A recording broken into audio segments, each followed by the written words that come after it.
Good morning. Good Monday morning to you. March 11th. Man, almost halfway through March. Seems like we just got into March. It's crazy. Hopefully, you guys are having a great start to the week. I wanted to jump on here real quick and give an analogy. I'm always working on the content of my book, and that content is surrounded by how do we get more out of our effort, our strategy, our resources, our talent? How do we get more out? If we're going to put the effort in, how do we get the most from it? And I think when we can compare things and give great analogies that relate to the world we live in today, that makes it easier for people to understand. So I'm going to go down a lane this morning that I usually don't like to go down, but politics. And I don't necessarily like to do political stuff, but I don't care to do, I don't care whether people like it or don't like it. I'm not trying to win a popularity contest. I'm just trying to give great analogies. So last week, I believe it was last week, maybe in the week before, State of Union address, something was said that just kind of blew my mind, to be honest with you. Actually, there's two things. One is our economy is in great shape, which I'm not going to argue. There's probably numbers within the economy that we could make that case. Um, and the other was we need to tax more of the large corporations in our country. They're not paying their fair share, though. That would be a great idea to do. And on the surface, probably makes some bit of common sense. It sounds like, yeah, if they're not paying their fair share, we're Americans. We want things to be fair. Absolutely. So it's almost a common sense statement, but it's very deceptive in my opinion. And so I'm going to address these two things. If we were in government and we were trying to get more out of our resources, our energy, our effort, our strategy, how would we make things better for the American people? Just normal average, the majority of people in our world. How would we get more out of the system? So, to say the state of the economy is great today, what would that be based off? And I think the greater question is not whether the economy is doing great or not right now. The question is, who is the economy helping right now? So, this is very basic. My 15-year-old girls get it. They talk to me about it a lot because they're paying attention to what's going on in the world today. But the cost of everything, it's through the roof. It's way more than it's ever been. So, in a sense, is the economy good as far as everything going up? Everybody, all these companies making more money off of the products and services that are in the world today? Absolutely. State of economy is great. Does that help everybody? No, it really doesn't. Especially if people are not making more money income wise. It's actually hurting a majority of people when everything goes up. So, but the question is, who does it really? You know, this type of economy that you can make a case for that's good, who does it really help? So when everything goes up, who's getting the benefit? If everything's going up, actually the companies that are charging more for their products and services aren't making bigger profits. But guess what? Guess who is cashing in? The government. Everybody's paying more tax on food, gas, everything. High, they're the ones that's really making the big profit. So it would make sense to me if the economy's great to the government, which Joe Biden made the comment, economy's awesome, and they're bringing in all this cash. What are we doing with it? Are we helping the American people? It's having to pay a lot more in not only higher prices for products and services, but you're having to make more money to even live the same lifestyle you lived 3 years ago. And then guess what? If you're having to make more money, to do that, guess what you're paying more in? Taxes. But we're not gonna raise your taxes. We don't have to raise your taxes.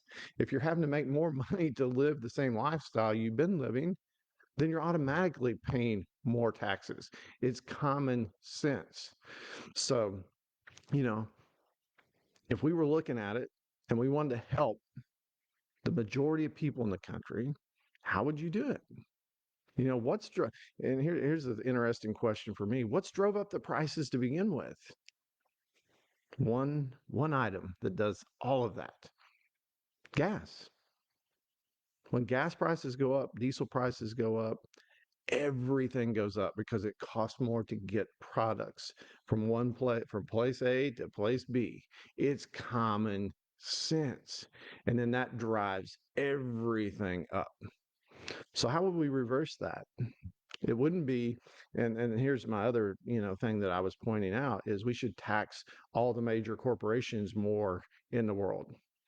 It's not that they employ the most people, and if we tax them more, that they could give more to their employees, or it's not that, you know, they have the ability to drive the prices down market wise. But if we tax them more, they could definitely drive their prices down. They wouldn't raise their prices. They're not allowed to do that.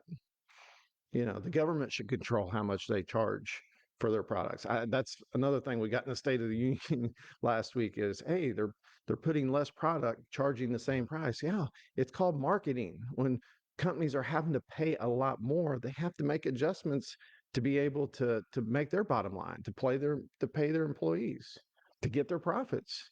If they're employing all these people and they, doing this great service, you don't expect them to make a profit. That's kind of crazy. That's kind of anti-American. But anyways, to me, how would we reverse this? How could we, if we're looking at it from a positive standpoint and we're looking at how could we get more out of what we have to work with and really help the most people in our country, how would that change? How would that look? Well, one, you got to drive the energy prices down, the gas prices down. That would definitely cause a reset in what these companies have to pay, one of their major components they have to pay for within the grand scheme of their business strategy. And then two, you wouldn't tax them more. You'd actually give them incentives. The government should give big companies incentives, not tax them more, because you got to understand these big businesses, they didn't become a big business out of the blue. They're some of the smartest people in the world that run these companies. That's how they got there to begin with. So taxing them more, they're going to not be able to give their employees raises. They're not going to be able to lower the cost of their goods. Makes zero sense. It's going to put our country in an even worse position if we do that. So here would be my thing. You get energy prices down, which it's proven that can be done. It was done in our last administration. Had some of the cheapest gas prices we've ever had.